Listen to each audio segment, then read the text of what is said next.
Good morning. Good morning. Why? There's a rhetorical good morning. No, I'm kidding. By the way, thank you so much for making it this morning. I think it's the last day of RSA. We're not quite as excited as Alicia Keys, but we're going to lay it out there this morning as aggressively as we can. We have a panel. We're going to start with talking about the threats to AI, both from a cybersecurity perspective and then from a disinformation perspective, and and what we can do about those threats. We will finish with approximately 10 minutes of questions. So if you're sitting there and you have questions, kind of write them down, think about it, and then we'll use the mic. If you have a burning question, and it's germane to exactly what we're talking about right now, give it a shot. Raise your hand. I'll call on you, and you can inject it into there if you really want to change the flow of discussion. But today if you want to take the risk. Hey, I'm used to military trials where the jury could interact with the testimony right away and not wait till the end. And sometimes you have the exact right thing to ask at the exact right moment to steer the conversation to your interest and your needs. So there's already a question. Yes? Is your microphone supposed to be on? It is, but I'm just going to keep talking louder. I have a loud voice. I'll talk down. Hello, everybody. So, yeah. All right, so today I'm joined with Matt Olson, Assistant Deputy Director at the DOJ for National Security. We have Alex Damos, who's the Chief Trust Officer at SentinelOne. He's also an adjunct professor at Stanford teaching in cybersecurity and other issues. And we have Lisa Kaplan, who's the CEO of Alethea. And each one's going to bring a unique perspective based on their experiences to the questions that I ask. And with that, I want to kick it off with trying to identify what are the threats of today, not the threats necessarily of tomorrow just yet, but going over to Matt, and we'll start. And by the way, we're not going to follow patterns. I'm going to pick people based on their background. But Matt, threat of today, when you think about disinformation, when you think about the AI threat in cybersecurity. Yeah, huge topic, obviously, and it's great to be here with everyone. I'm the one government guy on this panel That's on the the private tie. sector. Boo! So, yeah, no. Welcome to the military trial. Exactly, there we go. So look, and let me just level set a little bit with where I sit. So I'm over the National Security Division of the Justice Department. So I think, one of the biggest law firms in the world, we have the legal tools and authorities to go after threats to our U.S. national security. That's our focus. Taking a step back, not just today, but going back 15 years ago when the National Security Division actually was created, it was all about Al-Qaeda and counterterrorism. Today, we are pretty much 80% focused. I mean, we still have a lot of concerns around terrorism, right? Both international and domestic, but almost, I'd say 75, 80% focused on nation state adversaries that run a wide range. It's a full gamut of types of threats. Obviously, cyber threats, cyber-enabled threats from nation-state adversaries like Iran and China, but also transnational repression going into the United States, going after dissidents by authoritarian regimes. We see theft of trade secrets and theft of military information, so classified information, so espionage threats from these organizations, from these countries, as well as efforts to go around our export control laws and to violate our sanctions, laws that are designed really to protect our sensitive technologies. So when you talk about AI and you look at that list of threats from nation states, again, Russia, China, Iran, and North Korea primarily, AI is just an accelerant across all of those threat vectors. It impacts the speed and the scale and the consequences of those threat actors who are often able to take advantage of the asymmetric nature of those threat vectors. In other words, we have a lot of power and we have a lot of strength, but AI enables really an asymmetric threat environment to be more effective. So this is sort of the challenge of today, and it, as I said, it spans across both cyber type threats as well as more physical threats. And what we're seeing with respect to AI, and to your question, Kevin, in particular, given that this is an election year, is concern around foreign malign influence in our elections, efforts to sow discord and efforts to take advantage of divisions in our society to really weaken the United States relative to these other countries, particularly China and Russia. But we also see efforts in ways that AI enables the ability to gain access to large amounts of data about U.S. persons that can enable greater, more effective espionage, as well as affect the privacy of U.S. persons. And then, I think the final area is just efforts to just take AI technology, proprietary technology of companies. So I think the bottom line from a threat of today is, and you guys can talk about what we're doing about it in the threat of tomorrow, but I will say the threat of today is how AI is enabling the major threats that we are facing from adversarial nations in ways that we didn't see just a few years ago. So, and we're going to elaborate on that. So I'm going to turn to Lisa Kaplan next. Can you briefly describe what Alethea does, why you founded it, and then go into what you recently found that was attributed to the GRU? We might as well learn some of the discord that's trying to be sowed during an election year. So if you don't mind. Yeah, absolutely. So I'm the CEO and founder of Alethea. Thank you all so much for being here and making it to Thursday of RSA. We really do appreciate it. So the work that Alethea does is we built a software platform that essentially pulls in all sorts of disparate data sources, buckets content and documents from across the open web using multi-channel analysis into narratives. It's also a knowledge base, so we've been doing this for 5 years and have a ton of labeled data, thinking about the things that keep me up at night in terms of people using AI to be able to extract that data. Then we have also developed models to be able to look at what are the different TTPs that an actor might be using to essentially try to game curation algorithms. How do they do the amplification tactics to make it so that their campaigns are more successful? This all became a lot of news, and I'm sure Alex has a lot to chime in on in this regard in 2016 when we started talking about Russian influence operations to undermine US elections and to seek to influence US elections conducted by the Russian government.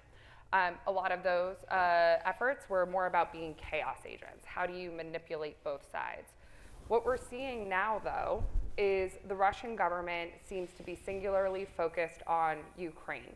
And the way that it's targeting elections from a narrative perspective is to promote isolationist, protectionist narratives, which is really going to end up, instead of trying to amplify both sides, seek to tilt the scales towards one side. It's not necessarily new and novel to call into question how much foreign aid a certain country should be giving. But what the Russians are doing is they're amplifying those narratives. They're taking advantage of some of that discourse that already exists. We have seen, from a technical perspective, their tactics become more sophisticated. So recently, we just caught what we assessed to be part of a doppelganger network. So doppelganger is typically thought of as being run out of the office of the Kremlin as a pet project. There are two different entities, Struktura and Social Design Agency, that have recently been sanctioned by us, the French, and a couple of others, as being the ones who, it's almost like they're the Booz Allen. They're the ones who you can hire to create whatever it is, whatever government contracting effort you may have. Booz Allen people in the room are really happy with that metaphor. I'm here to help. Good job, Lisa. All press is good press. But what's happening is because anybody can hire them, we've also assessed that there's the uppercase D doppelganger run out of the office of the Kremlin, but other entities are likely hiring the same two firms as well. And in this case, the network that we caught, we assessed to be affiliated with the GRU. It was targeting the United States, it was targeting Germany, it was targeting Israel. I don't know if you've heard, in our Lord's year of 2024, there are lots of elections happening globally. And what they were doing was essentially spoofing websites to make it look as though they were legitimate websites.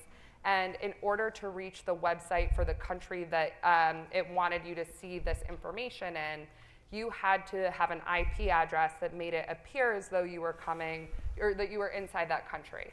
Where it was a pain for us is all the common ones like NordVPN were blocked, and it sent you basically through a 4-stage domain redirect process that jumped different countries as well, to also make it harder to detect, harder to figure out who has the ball in terms of addressing a foreign adversary's influence operation against the civilian population.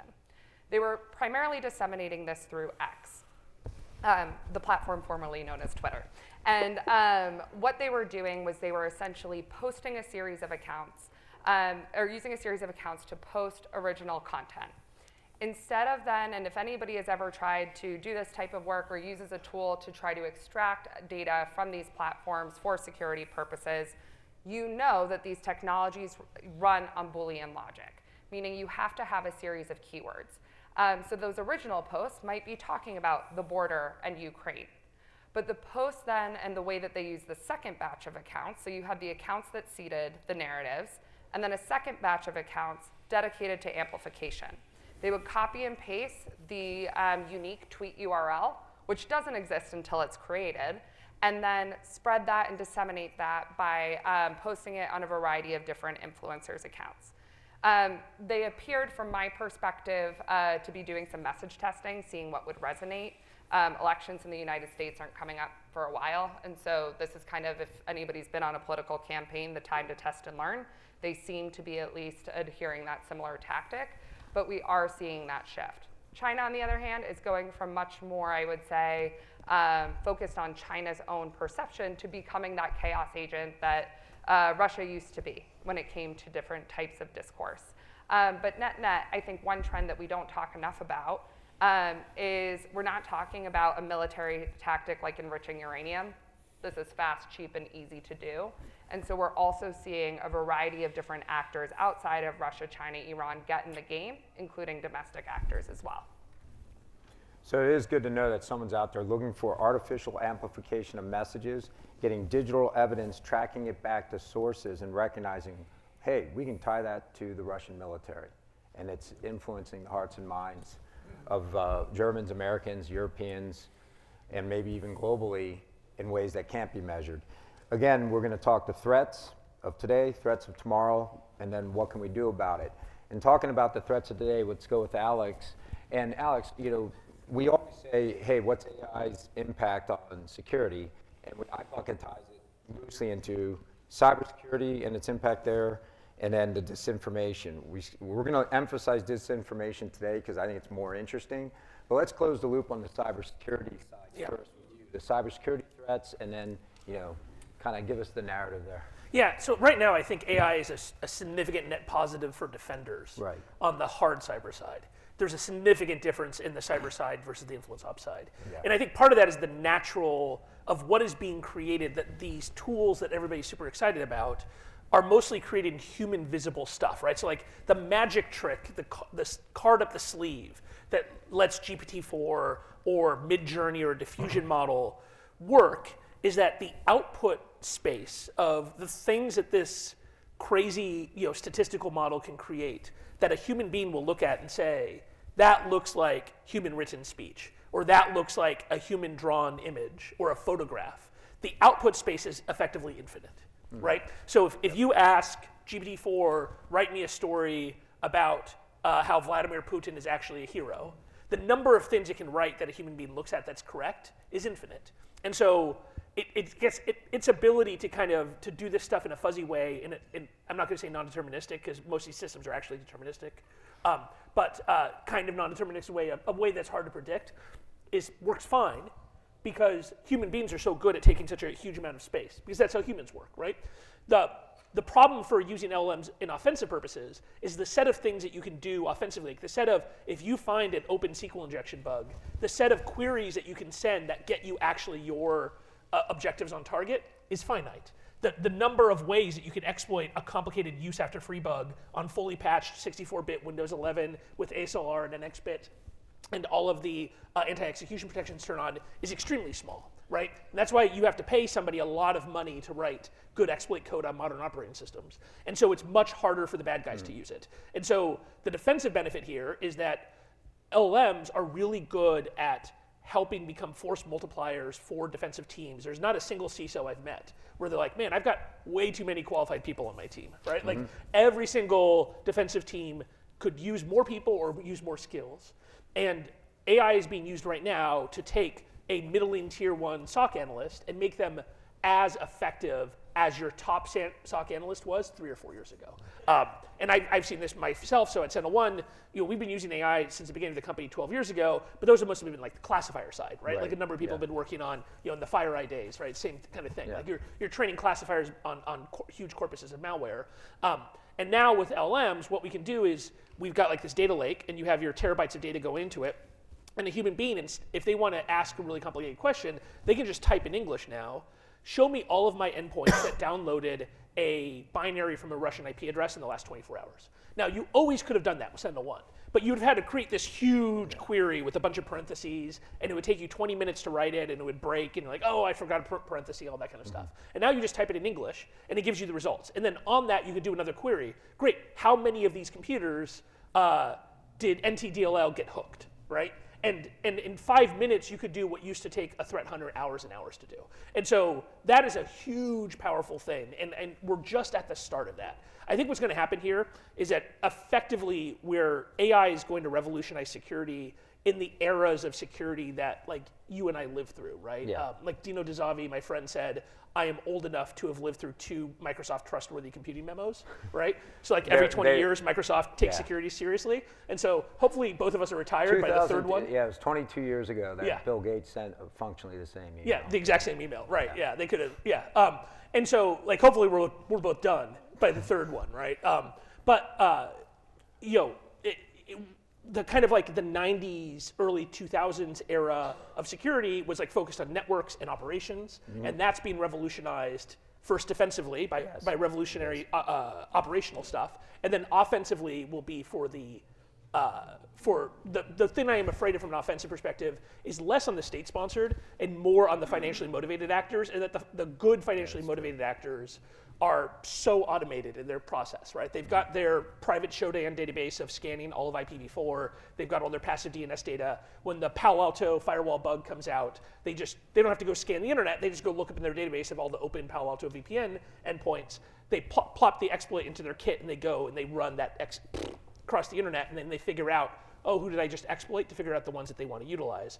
And I think a bunch of that, using AI, you could automate the rest of a bunch of the kill chain. Yeah. So first, it will be the operational that we've already got the defender's advantage and the attackers will catch up. And then I think the next one will be AppSec, just like it was in the mid-2000s. It was all about AppSec. And I think we're already starting to see the defender benefit of applications, stack analysis tools, fuzzing tools, SAST, interactive IDE copilots that are now better about helping engineers write secure code and telling them, hey, that doesn't look like a good idea. Yeah. But then the attackers will follow along and have a revolution here about dropping binaries.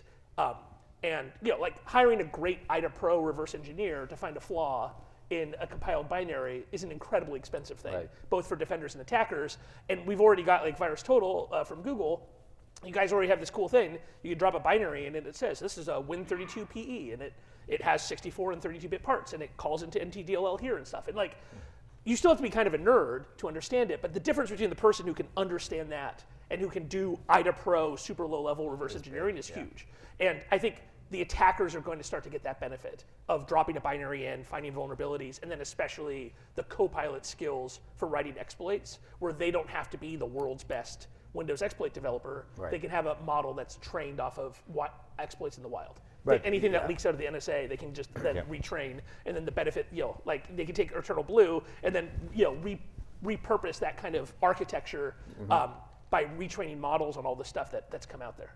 What I like about that is the equal and opposite compelling argument. If the attackers can find exploit code faster now with AI, well, we have access as defenders to our code, hopefully before the bad actor does, and we can use the same logic to secure it. Absolutely. So well, you just have that's to do why it. it's advantage Right. defense. Yeah. I think we'll all do it because when you don't, it's a big headache. Right. No, I think AI is going to be a continued durable advantage for defenders, but you're going to have to do it, right? Yeah. And I think both of us agree. Like 5 years from now, all the high-end attacks are going to be AI and AI, right? Yeah. It's going to be offensive guys supervising a bunch of AI agents, hacking a bunch of companies in parallel, and then giving them guidance. And defensively, you're going to have like your master AI system that has all these sub-expert systems that are watching your network, watching your endpoints, watching your cloud architecture, and because Rob Joyce says speed kills, right? Yes. And so if the kill chain compresses from 4 hours to 4 minutes, then there's no way human beings could do defense at that speed. You're going to have AI do your defense, but you're going to have to do it, right? Like it's only a durable competitive advantage if you end up doing it. Yeah. So Kevin, can I ask a question of Yeah, Alex here? Because so before we leave cybersecurity and go to AI, because I'm just the bottom line, I thought we were going to end up with you saying that the advantage is on to the defender now. on cybersecurity. It is, and yeah. and that is so you're optimistic. I am in terms optimistic, of yeah. the power of AI to enable the defender to outpace the offense. I think so, yes. But your point, you just have to do it. You have to be Right. in a position to take advantage of that. Right. Don't wait as an organization to deploy AI defenses for the bad guys to have it. That's too late. Because part of the benefits we have, you look at the RSA Hall, right? Like you go to the floor, and collectively all those companies on the floor have spent $1 billion on AI research over the last year, right? So like even, we all know that the ransomware actors are turning over a couple $1 billion a year in Bitcoin, right? But 95% of that goes to cocaine, Adderall, and like Moscow Maserati dealerships, right? And so like they're like R&D, is R&D deductible in Russia? I don't know if you, but like their R&D is not that great in this, and I think that's actually one of the advantages. AI is quite expensive. This is where the advantage starts to reduce as open source becomes bigger, and as we'll talk about with influence operations, the entire game is open source. Every bad thing that will be done over AI, almost every bad thing that will be done with AI in the next decade will be done with open source. And that is, as open source gets better, the $1 billion that have been spent will start to get neutralized, because you'll end up with the output of, because it takes the output of, the power input of Bulgaria for a month to go train one of these, 700 billion parameter models. If you can just download that and then retrain it, the retraining takes 1/1,000,000th of the power. So, and what we're trying to do, and I'll kind of tie this point, because I divide the subject of AI when it comes to security. Can you deploy it safely and simply? We're leaving that out of today's discussion. I think you can. Is it advantage to the defender? I think it is. I've done this for 33 years. I think if you get out in front using AI as cyber defenders, you're uniquely advantaged to protect your organizations and enterprises over the offense. That is the state of the art today, and I'm confident in that, because you have access to your configurations, your source code, and you know your internal policies, and you can determine what's anomalous on your networks faster than a threat actor doesn't work there, Ken. So you should be able to have an advantage there. So we'll get to the disinformation part now. And I just want to comment, Maserati thanks you for the shout out. And, Maserati, the I'll choice do a of shout lock out to bit, McLaren just in case. So does McLaren have a Moscow dealership? Do you know? I Probably don't does know. pretty well. Yeah. I don't know on that one. So on the threats of today, let's go to, what are you worried about in the future? And I always hate asking this question, Matt, because then you feel, am I giving the bad guys all the good ideas? But categorically, what do we know is coming anyway? Because I do think we're at a snapshot in time where the deep fakes we're seeing today, we can kind of figure them out. And I don't know if that's going to last much longer. So over to you. What are you worried about for the threats of 2024? What are we going to see in the next year that we can't quite see today? Yeah, I mean, I think this is the right focus, because and Lisa, you made this point really well, I think, which is we are going to increasingly see Russia and China in particular, again, looking at sort of the nation-state adversaries of the United States, take advantage of AI and other emerging technologies to gain an advantage over the United States.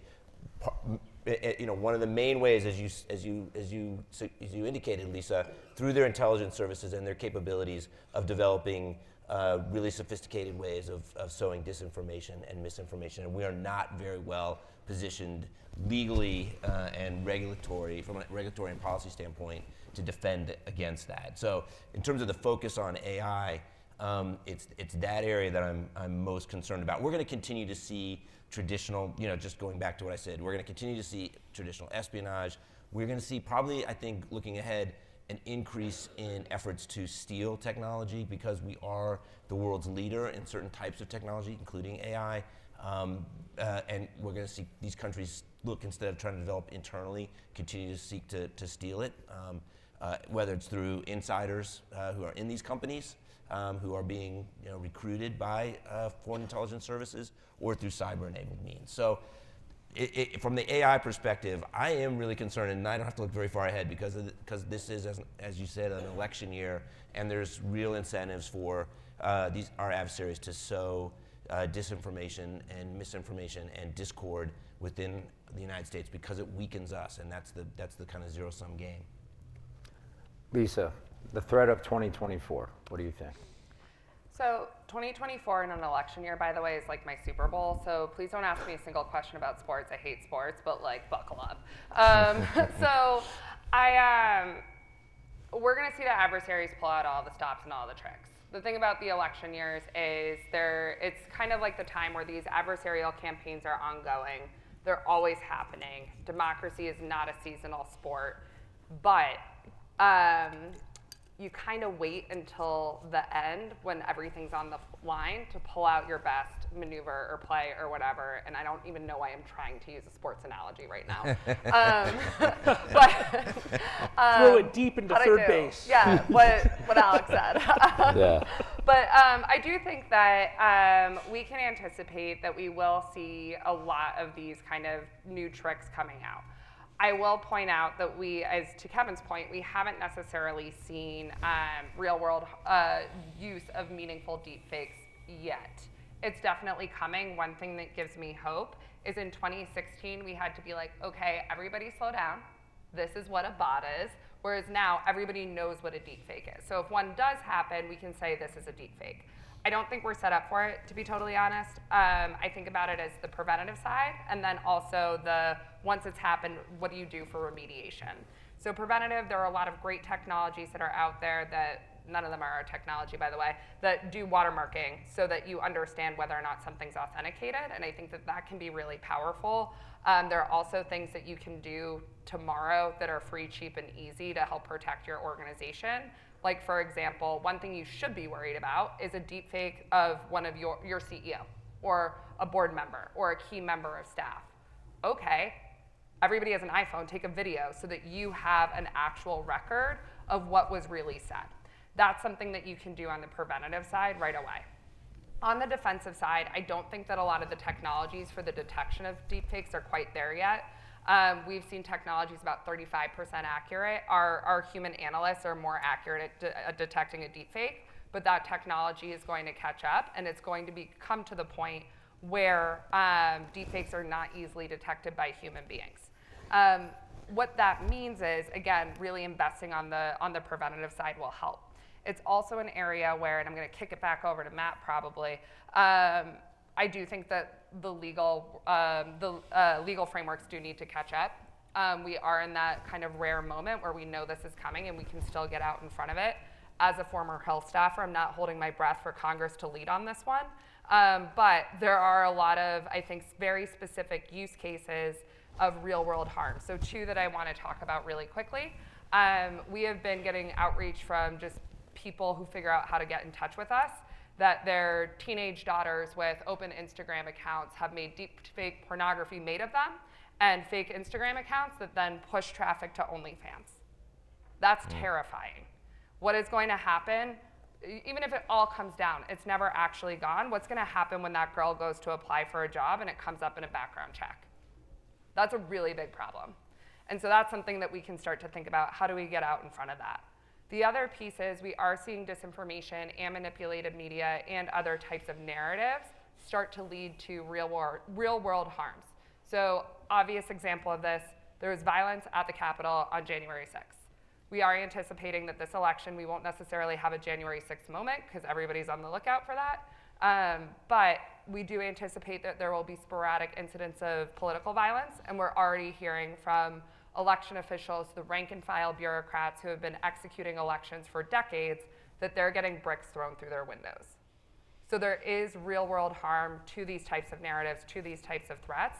And I do think that there's an opportunity for legislation, for government programming, and other opportunities to try to get out in front of these threats so that these anecdotes don't become systematic realities that we have to live with. If I may, Kevin, just to reinforce one thing Lisa said, this is not what this panel is about, right? This is a security conference, not a trust and safety conference. Yeah. But the trust and safety abuses of AI are humongous and real and having real human impact right now. And so for those of us who work in tech, we also need to pay attention to that. And I think the fake revenge porn, false AI-generated NCII, AI-generated child sexual abuse material. So if you're interested in this, if you go to io.stanford.edu, it's the Stanford Internet Observatory, we just wrote an 85-page paper on the child safety NCMEC system, and it is going to get destroyed by generative AI because it is AI-generated CSAM is theoretically, technically illegal. It turns out this will be an interesting Supreme Court case to revisit Ashcroft. But as of right now, companies have to report it, even if it's obviously AI generated under 18 U.S.C. 2258A. And so NCMEC's the fact that they're going to be facing millions and millions of AI-generated pieces of CSAM that are actually very different than anything they've ever seen before is going to completely destroy the entire child safety system. And so even though real kids aren't being abused by the generation of that artificial CSAM, it will drown the system that right now is used to rescue children from sex slavery, from abusive foster parents and the like. And so like that kind of stuff Congress has to do absolutely now. And they passed the REPORT Act out, which is 5% of what has to be done to fix the child safety system. Right. I'm going to come to you next. We have a question right here, so let's jump into it. Please don't be about sports. On that subject, my name is Bar Lockwood. I'm a consultant in the defense industrial base. I am interested, however, because I heard at this conference that TikTok is the first social media platform to tag their content with provenance. And I'm wondering if you're seeing a trend toward that for the other social media platforms, and if we can trust it. Yeah, so we were going to go threats, then what to do about it. You're right into bullet number 2 on what to do. Because I'm hoping you leave here with the framing of the AI challenge. How do you frame it? You got to know the threats. You have to understand the threats. Cybersecurity, I think we're going to win on the defense side there. On the disinformation side, there's synthetic images, synthetic video, synthetic audio. Each one of them has a different way to address it, some of them more complex than others. And you're talking about, the way I frame it, one of the things you have to do to address the problem. Change laws, have provenance, have detection tools. So Alex, quick speed round for you. Sure. In a technology world, inspecting streaming data of video, audio, or images, how good will we get and stay at detecting deep fakes with technology only? Technology only will be quite poor. It's extremely brittle. People come up with protections and they get defeated. And so the watermarking is an option, but watermarking is only really an option for the good guys to use to prove stuff that's real. It is not to prove that stuff is fake. I think it's Correct. We have too much of the inversion because, like I said, people are not doing really abusive stuff on OpenAI where Matt can get the data with a 702 or a search warrant, Yes. right? They're doing it with stuff that they download locally. And Right. so they'll just get rid of the watermarks. But what you can do is the New York Times, with that future Canon camera, when they take a picture in a war zone, it could be, here's the GPS stream with a cryptographic signed, and that you click on the button on the New York Times and they could say, we can prove this is a real photo, which at least helps with the liar's dividend of making it harder for people to say that real stuff is fake. And Lisa, yes. But this is also where, and this is really important, and I'm a huge advocate for watermarking and also just filming your CEOs, your principals, all of those things, because now imagine, for example, a short seller attack. And this is where I think we really need to start taking an expanded view of security, because security teams are best positioned to really help deal with this. So short seller attack, deepfake audio, deepfake video, whatever, and we respond to short seller attacks all the time because of the amplification tactics that are used. But misleading media, CEO says, ooh, I think we're gonna have a bad earnings call. End clip, gets amplified. All of a sudden, stock price starts tanking. That's a real world scenario that a company needs to deal with. It's, by the way, likely solved with the same or similar legislation that's gonna protect the woman who had deepfake pornography made about her and what Alex was describing with child pornography. But that's the type of scenario that you can anticipate. On the remediation side, you have to be able to understand where did it come from and how did it spread, and you need to be able to get that information over to the SEC, to your legal teams, to others, to be able to then start to take recourse and action so that there can be an opportunity to try to stop people from using this for real world harm. And by the way, this is where it gets a little bit dicey. We're not trying to necessarily stifle like freedom of speech, freedom of expression. There's some great art that can be made, that sort of thing. But with these real world applications where there is harm, there are damages, that's where there can be a huge opportunity also for policy and legislation. Matt? I mean, I want to be as optimistic as I can be, but because I agree with all of that, it's really hard to see a legal regime developing fast enough to stay up with the threat. You know, I think back, I was at NSA 15 years ago as the general counsel, and we were so far behind 15 years ago on the cyber threat, and I feel like we're kind of in a similar spot today when it comes to AI. There's civil liability for the kinds of things you're describing, but boy, when you talk about child exploitation, and then you think about from a foreign adversary standpoint, the capabilities of China and Russia to use deepfakes to change the way people see their elected officials. The legal regime and the policy regime is really immature. It's not really clear whose responsibility it is and what authorities they have to take steps to stop that kind of activity or even to expose it. And part of the challenge is knowing who's behind it. You have a lot more leeway if it's a foreign actor than if it's a domestic actor because of the First Amendment protections that apply to domestic actors. But even if you do know, who it is, what's the authorities? Where are the authorities to take actions to stop those malign actors from taking those steps? And so we've got a long way to go to build the legal and policy regime to address those challenges, I think. And like Matt said, I mean, the important thing is you could just go build a group, create thousands of fake accounts, create hundreds of thousands of pieces of fake content. And if you're an American and you're doing it from inside of the United States and you're messing with the election, it's totally legal, right? Until you run an ad. Yeah. There's laws out there kind of on the edges of that, and there's like federal election laws and state election laws. But right, so much of expressive activity, we value as being protected under the First Amendment. Right. And there's not a lot of support, for a U.S. government entity becoming the decider of what's real and what's not, or what's truthful. Because I think in Federalist 13, Madison really wanted graphics cards to be be able to control elections. Exactly. He was thinking about this exact problem. Yeah. Well, so to bring us from Federalist 13 to today, so I do think, though, that there is a little bit of an element of also government is not going to really be able to lead in this area, and I think that's a misconception a lot of people have. And I'll insert the proverbial Edward Snowden paragraph right here, and then break. We're not comfortable with democracies collecting social media data at scale. And so another piece too is what we've found in the way that we work is, government will act. Like the platforms will act if there's a violation of terms of service. And honestly, we usually end up saying, hey, this is a violation of your spam policies. And we're not going after whether or not something is true or not true, because we don't know. That's typically information that's internal to the company. But that's where that early detection piece really matters, because you can triage to the right places, but you can't count on government to come in on a white horse and save you, since resources are limited and they may not even have visibility. And we have a question. Yes. I don't know if that's on. I'll just speak loud enough.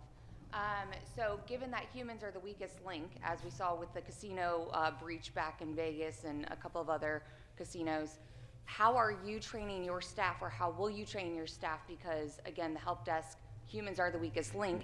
How are you training them to detect deepfakes via voice or face? Because obviously your name holds weight. I'm Kevin Mandia.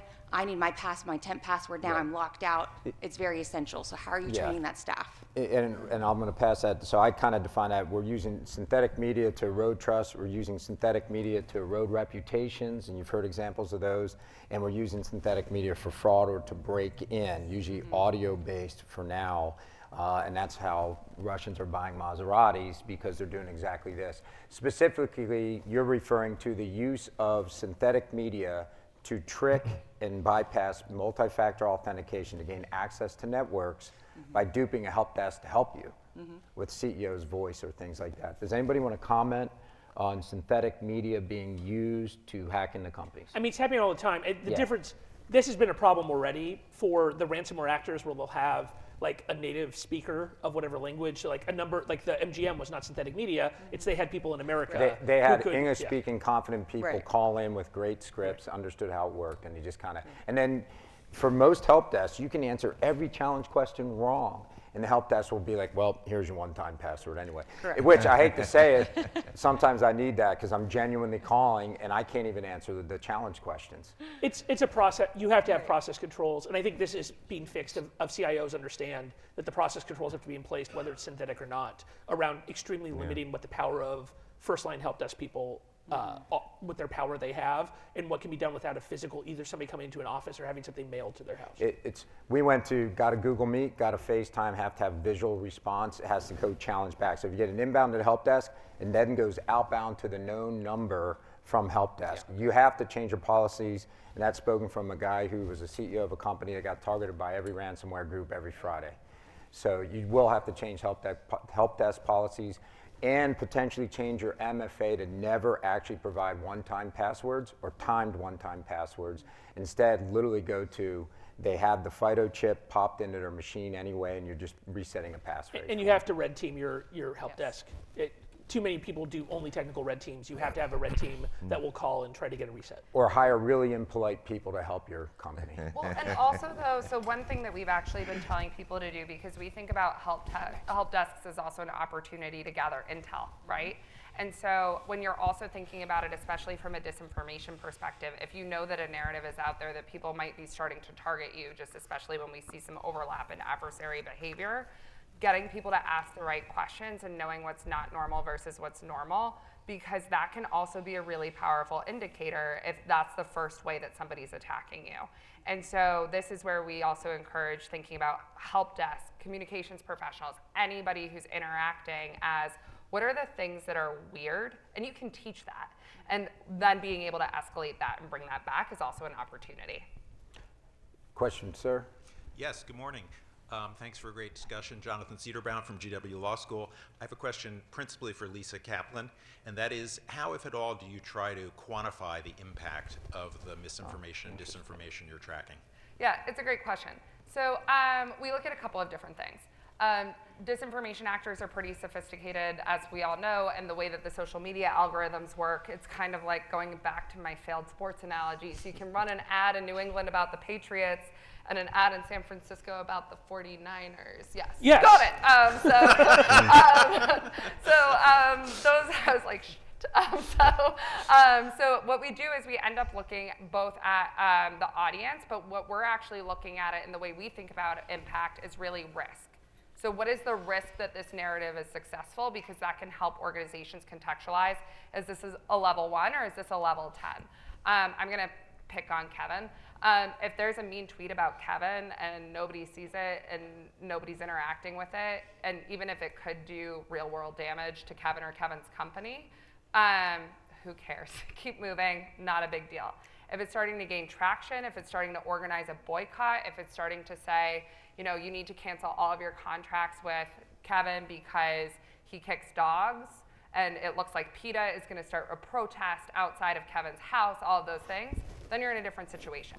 And so we look at, okay, does physical security need to park somebody and call local law enforcement and park a cop car outside of Kevin's house to make sure that nobody tries to break in?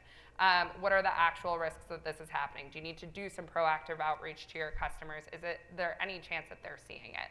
So we look at impact in a very precise way as it relates to risk.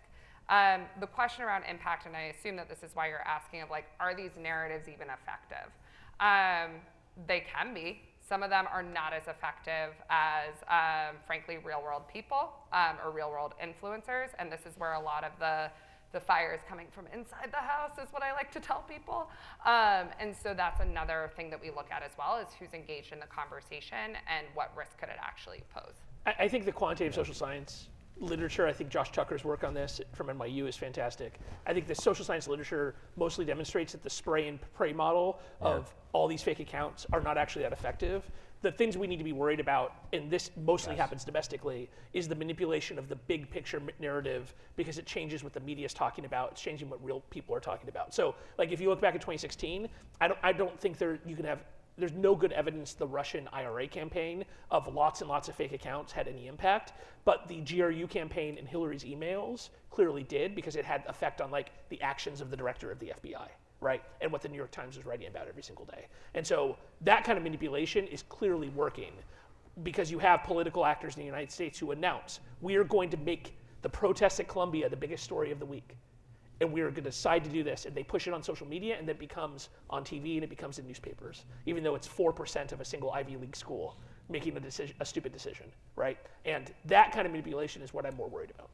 Yeah, I always never liked moderators that answered questions, and I've answered too. You should. But I can't help it on this one. I don't think there's a magic wand to measure the influence something has on the hearts and minds of citizens, because you have butterfly effects to it, and that's why we have sessions like this, so that we can all do critical thought. And the reason I say that, I can see a video that I know is fake, and it actually impacts me, and you can never unsee it. And then you're going to start seeing synthetic media where you're like, it's probably 80% real, 20% fake, but we don't know. It doesn't have provenance yet.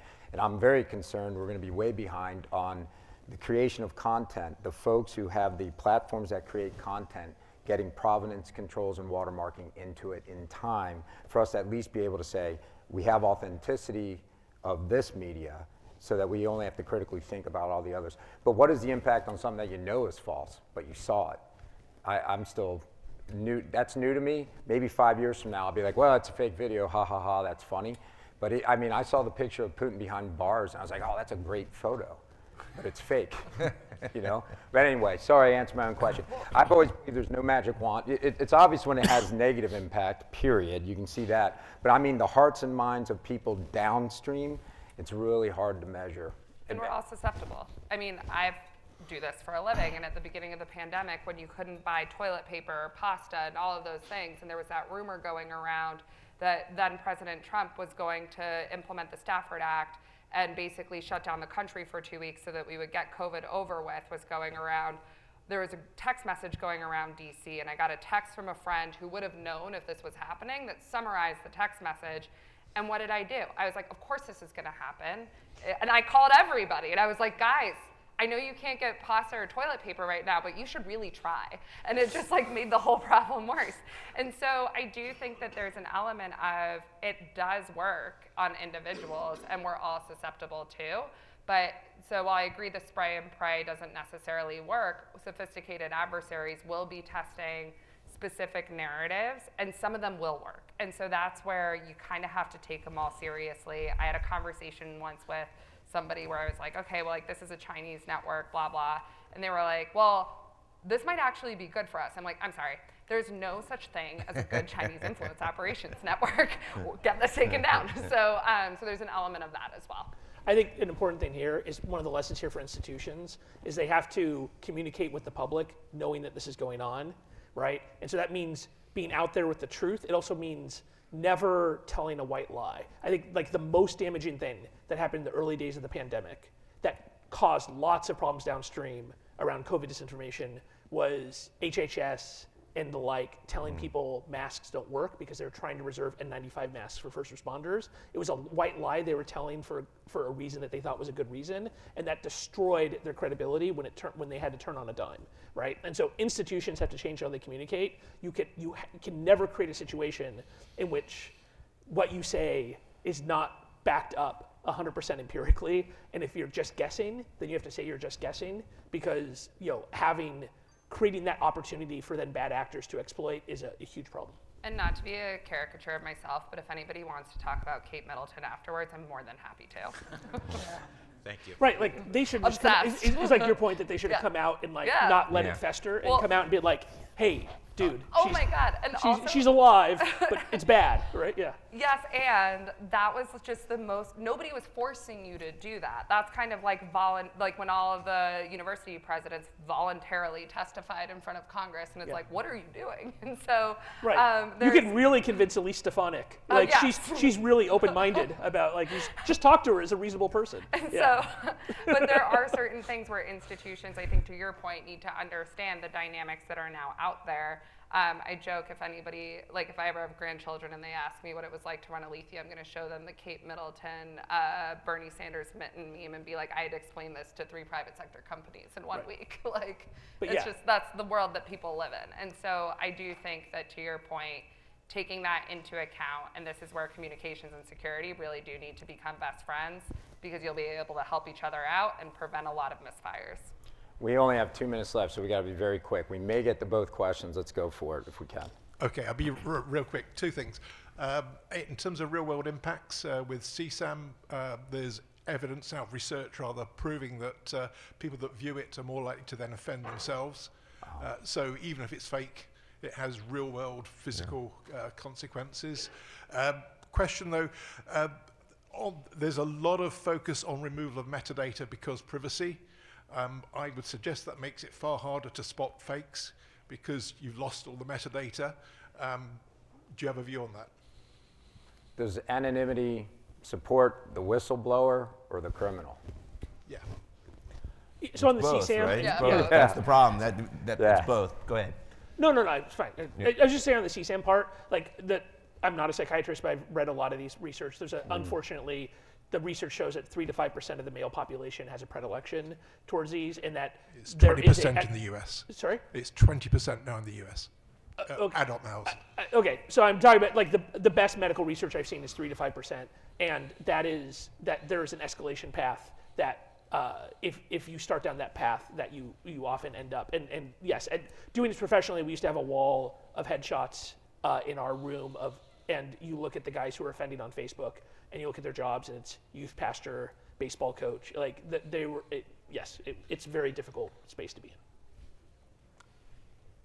Additional comment? Just more broadly, we don't do a lot of work around CSAM or child exploitation, but just the broader removal of metadata and what it means for attribution. Attribution in the IO space is a lot different than the cyberspace. For example, this Russian network that we caught, is it possible that the Chinese hired these 2 Russian sanctioned entities and spun up a network to amplify GRU known assets? Like, sure. Is it logical? No. And so I do think that the metadata removal will continue to make attribution more challenging, but attribution for IO is just fundamentally different in the way that you have to approach it. And it will also make it, by the way, harder for everybody. So I look at it more as like, how are the rules of the game changing? How do we need to then adapt to look more at tactics or rely more at those types of indicators in terms of amplification and spread? But also this is where AI for good, we've trained our models on the TTPs that we've actually seen these adversaries use. And so that's how we think about it, is we're more looking at that behavior component anyways. Kevin, can we just make a quick pitch for the intelligence community on this point? Because, this is how the intelligence community in the United States is able to detect a lot of these intelligence operations, these IO operations, through their collection, and they need to be able to have the opportunity to work with companies who are often the victims and then work together. So, and I see that every day in the Department of Justice and the FBI. So hopefully Murphy versus Missouri allows the Exactly. intelligence agency to continue to help. Yeah. Well, folks, I want to thank you for your time. If anybody wants to come up front with a question, we'll be able to answer it offline, and appreciate it. Thank you, panelists. Yeah.